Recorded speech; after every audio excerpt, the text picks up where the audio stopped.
नमस्कार दोस्तों, मैं जुगल किशोर मिश्रा आप सबका अपने YouTube चैनल में हार्दिक स्वागत करता हूं।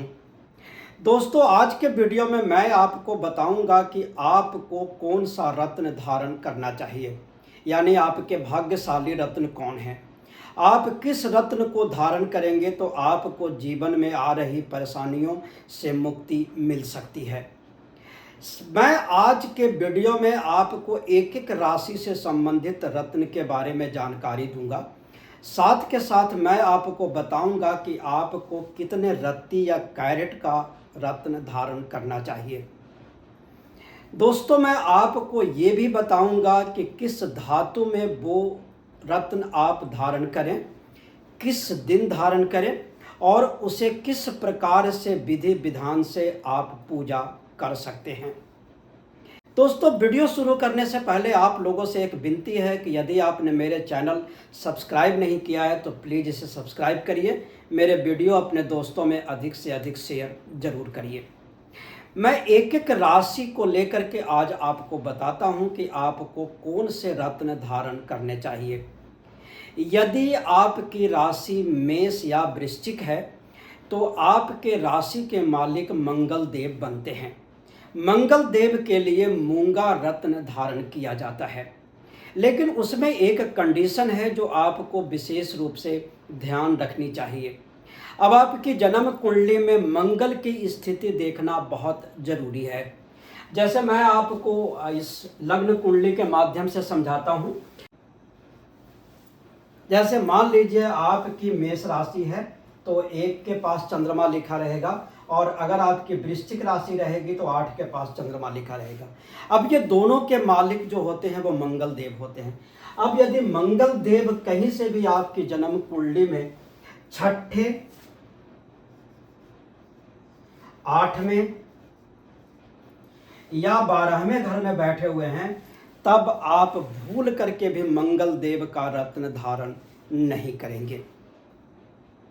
इसके साथ साथ एक और परिस्थिति है, यदि मंगल देव अपनी नीच की राशि में बैठे हुए हों। अब जन्म कुंडली के किसी भी घर में यदि 4 लिखा हुआ है और वहां पे मंगल देव बैठे हुए हों तो इसका मतलब है कि मंगल देव अपने नीच की राशि में है। आप इन परिस्थितियों में मंगल देव का रत्न मूंगा बिल्कुल भी धारण ना करें। अब यदि आपकी राशि वृषभ या तुला है तो वृषभ या तुला राशि के जो मालिक होते हैं वो शुक्र देव होते हैं। शुक्र के लिए डायमंड धारण किया जाता है। इसके शुक्र देव के लिए वाइट पुखराज भी धारण किए जाते हैं। कई लोग ओपल भी धारण करते हैं, साथ के साथ वाइट तोपाज भी धारण किया जाता है। लेकिन शुक्रदेव की स्थिति यदि जन्म कुंडली में खराब है, जैसे मैं आपको समझाता हूं, मान लीजिए आपकी वृषभ राशि है या आपकी तुला राशि है,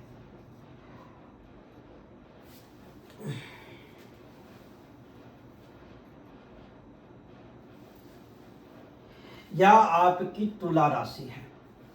अब शुक्रदेव यदि 6ठे घर में, 8वें घर में या 12वें घर में बैठ जाएं, तब आप भूल करके भी शुक्रदेव का रत्न डायमंड, तब आप भूल करके भी शुक्रदेव का रत्न जैसे डायमंड, ओपल, सफेद पुखराज, इन चीजों को बिल्कुल भी धारण मत करिए। एक और परिस्थिति, यदि शुक्रदेव अपनी नीच की राशि में बैठे हुए हैं तब भी आप शुक्रदेव का रत्न धारण नहीं करेंगे। नीच की राशि कैसे देखेंगे? यदि आपके जन्म कुंडली में कहीं पर भी 6 लिखा हुआ है, मान लीजिए यहाँ 6 लिखा हुआ है और यहाँ शुक्रदेव बैठे हुए हैं, तब शुक्र अपनी नीच की राशि में है। आप भूल करके भी शुक्रदेव का रत्न धारण मत कीजिए। अब मान लीजिए आपकी राशि मिथुन है या कन्या है, तो मिथुन या कन्या राशि के मालिक जो होते हैं वो बुध देव होते हैं। ऐसे लोगों को पन्ना पहनने की सलाह दी जाती है, लेकिन आप इसे फिर दोबारा बोर्ड पे समझिए, मैं समझाता हूँ। मान लीजिए आपकी राशि जो है वो मिथुन राशि है और या आपकी राशि जो है वो कन्या राशि है। ऐसे में आपको पन्ना पहनने की सलाह दी जाती है। लेकिन दोबारा फिर वही बात कि यदि बुध देव छठे घर में, आठवें घर में या 12वें घर में बैठ जाएंगे तो आप बुध देव का रत्न पन्ना बिल्कुल भी धारण नहीं करेंगे। साथ के साथ आपको जन्म कुंडली में ये भी देखनी है कि बुध देव नीच की राशि में तो नहीं बैठे हुए हैं। नीच की राशि का मतलब हो गया कि जन्म कुंडली में यदि कहीं पर भी 12 लिखा हुआ हो और वहाँ पे यदि बुध देव बैठे हुए हों, तब आपके बुध देव आपके जन्म कुंडली में नीच की राशि में हैं। आप उनका रत्न भूल के भी धारण मत करिए। मान लीजिए आपकी कर्क राशि है, कर्क राशि रहेगी तो 4 के पास चंद्रमा लिखा रहेगा। कर्क राशि के लिए जो रत्न पहनाया जाता है या बताया जाता है उसे मोती कहा जाता है। सामान्यतः मोती लोग गुस्से को ठंडा करने के लिए भी पहनते हैं, लेकिन यह गलत बात है। यदि आपकी कर्क राशि है तो आपको मोती पहननी चाहिए, लेकिन परिस्थिति फिर वही लागू होगी। चंद्रमा छठे घर में, 8वें घर में या 12वें घर में बिल्कुल भी नहीं होना चाहिए। साथ के साथ चंद्रमा अपनी नीच की राशि में भी नहीं होनी चाहिए। अब नीच की राशि का मतलब है कि यदि कहीं पर भी 8 लिखा हुआ है, वहाँ पे चंद्रमा लिखे हुए हैं, तो इसका मतलब है कि चंद्रमा अपनी नीच की राशि में है। आप भूल करके भी मोती धारण मत करिए। अब यदि आपकी राशि सिंह बनती है, सिंह राशि बनेगी तो 5 नंबर के पास चंद्रमा लिखा रहेगा। यदि आपकी राशि सिंह बनती है तो आप जैसे लोगों को माणिक्य धारण करना चाहिए। लेकिन फिर माणिक्य धारण करने से पहले एक बार अपनी जन्म कुंडली में आप जरूर देखिए, यदि सूर्य देव छठे भाव में, 8वें भाव में या 12वें भाव में बैठे हुए हैं, तब आपको सूर्य देव का रत्न माणिक्य बिल्कुल भी धारण नहीं करना चाहिए। यह बहुत ही बुरा परिणाम देगा। साथ के साथ आपके जन्म कुंडली में सूर्य नीच के भी नहीं होने चाहिए। अब नीच का सूर्य कैसे देखेंगे? जन्म कुंडली के किसी भी घर में यदि 7 लिखा हुआ है और वहाँ पे सूर्य देव बैठे हुए हैं, तो इसका मतलब है कि सूर्य देव नीच की राशि में है। आप भूल करके भी सूर्य देव का रत्न माणिक्य धारण ना करें। दोस्तों, अब मान लीजिए आपकी राशि धनु है या मीन है। धनु और मीन राशि के जो मालिक होते हैं वो बृहस्पति देव होते हैं। बृहस्पति देव के लिए पीला पुखराज पहना जाता है। पुखराज पहनने से इंसान को बहुत फायदे भी होते हैं। आपकी राशि मीन है या धनु है तो आप पुखराज पहनेंगे कि नहीं, ये जन्म कुंडली में एक बार जरूर देख लीजिए। पहले तो आप देखिए कि बृहस्पति देव छठे भाव में, 8वें भाव में या 12वें भाव में तो नहीं बैठे हुए हैं। यदि ऐसी कोई स्थिति है तो आपको भूल करके भी पुखराज नहीं पहनना चाहिए। साथ के साथ आप देखिए कि बृहस्पति देव आपकी जन्म कुंडली में नीच की राशि में तो नहीं बैठे हुए हैं। अब नीच की राशि कैसे देखेंगे? जन्म कुंडली के किसी भी घर में यदि 10 लिखा हुआ है और वहाँ पे बृहस्पति देव लिखे हुए हैं, तो इसका मतलब है कि बृहस्पति देव अपनी नीच की राशि में बैठे हुए हैं। आप भूल करके भी बृहस्पति देव का रत्न धारण मत कीजिए। दोस्तों, अब मान लीजिए आपकी राशि मकर या कुंभ है। मकर या कुंभ राशि के जो मालिक होते हैं वो शनि देव होते हैं। शनि देव के लिए नीली या नीलम धारण किया जाता है। अब आपको देखना है कि आपके शनि देव कहाँ बैठे हुए हैं। यदि वो छठे,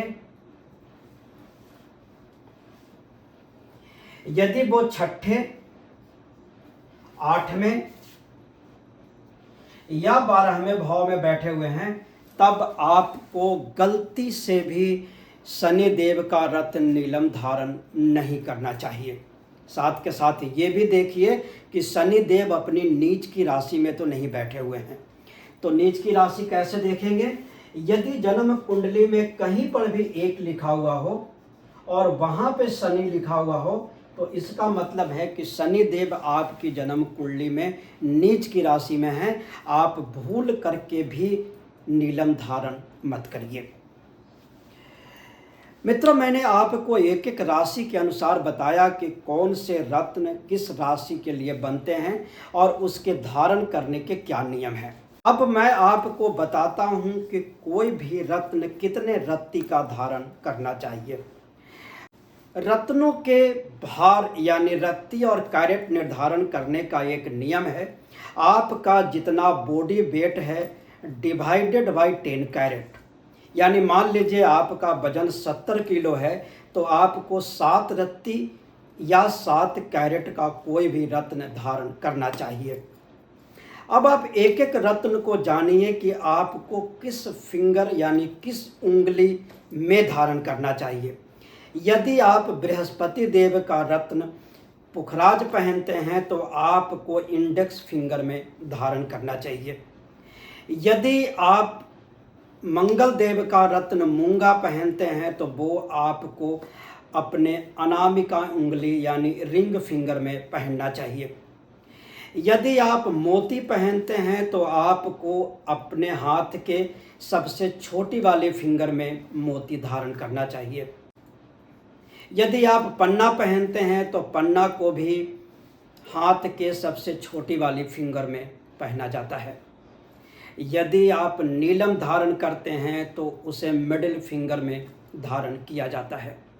यदि आप सफ़ेद पुखराज, ओपेल या वाइट तोपाज पहनते हैं तो उसे मिडिल फिंगर में या इंडेक्स फिंगर दोनों में से किसी में एक में धारण किया जाता है।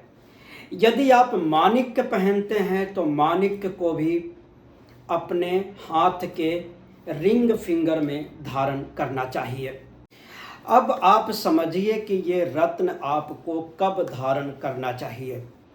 बृहस्पति देव का रत्न यानी पुखराज गुरुवार को धारण किया जाता है। मोती यानी चंद्रमा का रत्न सोमवार को धारण किया जाता है। मूंगा या मंगलवार को धारण किया जाता है। पन्ना बुध देव का रत्न बुधवार को धारण किया जाता है। हीरा सफ़ेद पुखराज या ओपल शुक्रवार को धारण किया जाता है और नीलम शनिवार को धारण की जाती है। दोस्तों, अब मैं आपको बताता हूं कि कौन से रत्न किस धातु में धारण करना चाहिए। मोती को हमेशा चांदी में धारण करना चाहिए। मूंगा को हमेशा सोने में या पंच धातु में धारण करना चाहिए।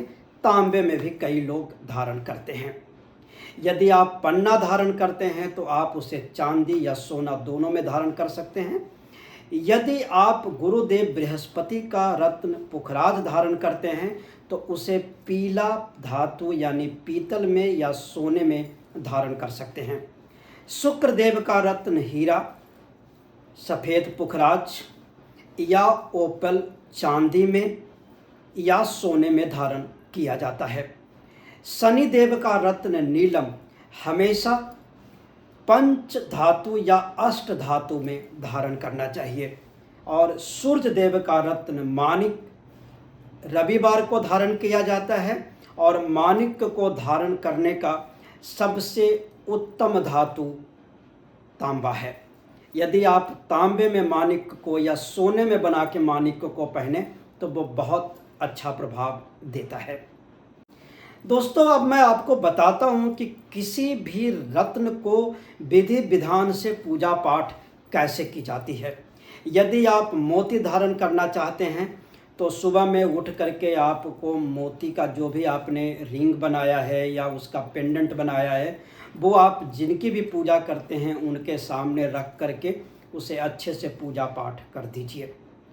उसके ऊपर पूजा में जितनी चीज़ें चढ़ाई जाती है, जैसे चावल चढ़ाया जाता है, फूल चढ़ाया जाता है, हल्दी चढ़ाई जाती है, सुपारी चढ़ाई जाती है, कुछ पैसे चढ़ाए जाते हैं और एक घी का दिया जला दीजिए। घी का दिया जलाने के बाद, लेकिन ये सारे काम करने से पहले आपको मोती के पेंडेंट या अंगूठी को अच्छे से पंचामृत और गंगा जल से शुद्ध भी जरूर करना है। ये सब करने के बाद आप वहाँ पे बैठ करके चंद्रदेव के मंत्र ओम सोम सोमाय नमः इस मंत्र का कम से कम 5 माला जाप कर दीजिए और थोड़ी देर के बाद उसे उठा करके पहन लीजिए। इसी प्रकार से मंगल देव का रत्न मूंगा मंगलवार को आप विधि विधान से करें और मंत्र आपको मंगल देव का जाप करना है। मंगल देव का मंत्र होता है ओम अम अंगारकाय नमः। यदि आप पन्ना पहनते हैं तो आपको ये बुधवार के दिन धारण करना चाहिए। जैसे मैंने मोती को अच्छे से प्राण प्रतिष्ठित करने का तरीका बताया, उसी प्रकार से आप पन्ना के लिए भी करिए और बुध देव का मंत्र ओम बुम बुधाय नमः, इसका 5 माला जाप कर दीजिए। यदि आप गुरु का रत्न धारण करना चाहते हैं तो ये रत्न आपको गुरुवार के दिन यानी बृहस्पतिवार के दिन धारण करना चाहिए और उस दिन अच्छे से उनकी पूजा पाठ करने के बाद आप गुरु के मंत्र ओम ब्रीम बृहस्पतये नमः का 5 माला जाप करिए। शुक्र देव का रत्न भी अभिमंत्रित करने का यही तरीका है, सिर्फ उसमें शुक्र देव का 5 माला जाप करना जरूरी है। और यदि आप शनि देव का रत्न धारण करते हैं तो शनिवार के दिन पूजा पाठ करने के बाद आप शनि देव के मंत्रों का कम से कम 7 माला जाप कर दीजिए। उसके बाद आप रत्न धारण कर सकते हैं। इसमें चंद्रमा, बृहस्पति, शुक्र, इन तीनों के रत्न साथ के साथ माणिक यानी सूर्य देव का रत्न हमेशा शुक्ल पक्ष में धारण करना चाहिए। इसके अलावा जो रत्न है वो आप कृष्ण पक्ष में भी धारण कर सकते हैं और शुक्ल पक्ष में भी धारण कर सकते हैं। एक विशेष बात और है कि जब भी कोई रत्न आप धारण करते हैं, यदि आप पुरुष हैं तो उस रत्न को अपने दाहिने हाथ में धारण करिए और यदि आप स्त्री हैं तो उस रत्न को बाएं हाथ में धारण करिए। लेकिन किसी भी रत्न को धारण करने से पहले किसी विद्वान ज्योतिषी से अपनी कुंडली जरूर दिखवाइए और तब आप अपनी राशि के अनुसार रत्न का चयन करिए। धन्यवाद।